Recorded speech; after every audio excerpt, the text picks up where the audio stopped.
And welcome back to Public Affairs on Peach. Back here talking about your unclaimed property. Millions of dollars in unclaimed property sitting in a state vault. And we want to make sure your items don't end up there. So joining me now, again on the program, Kimberly D. Carrera. She's an attorney that specializes in unclaimed property. And you're here, Kimberly, to talk about tips that people can follow, advice to keep their money or their property from going over into state hands. This is almost as important, in my opinion, as collecting, because the hassle of trying to collect takes so long. What do we do? What's the first step to keep your money or your property from going over? The first step is to make sure that everybody has your correct address.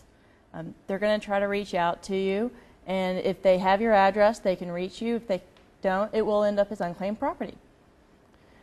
And so I know that in the report I did, we talked to a local attorney who said that he's lived in the same house for like 20 years, so his address hasn't changed.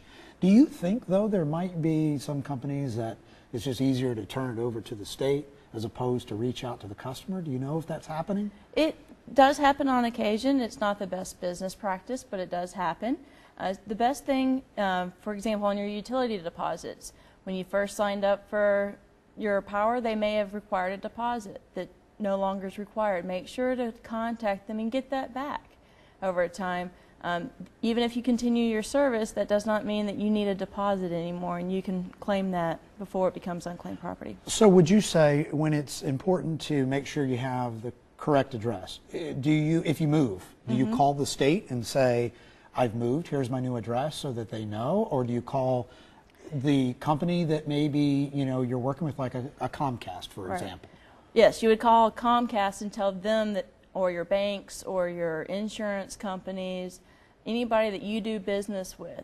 That's your first line of defense against your property becoming unclaimed property. Okay, so you need to reach out to the companies to let them know the address has been updated, so they have the current address. What's the second step in your opinion? The second step is that once the property sits there for 1 to 5 years, then the companies are going to send out letters to everybody to say, respond to this letter. If you don't, then it becomes unclaimed property. So make sure to respond to those letters, whether it's send them your updated address or if you need to just say, send me a check. Okay, so be on the lookout for a letter that may not be junk mail. Right, yes. It may say Comcast on it, but it's not necessarily them looking for money. They could be trying to send you money. Any other suggestions of how to keep your property in your own hands and not in the states? Well, make sure that your family knows things about insurance policies, particularly life insurance policies and bank accounts, because if you die, then they're going to have to collect that money for you. It's a lot easier for them to deal with the companies directly than to deal with the state. What about like old stocks and bonds? Because I know that can turn into unclaimed property.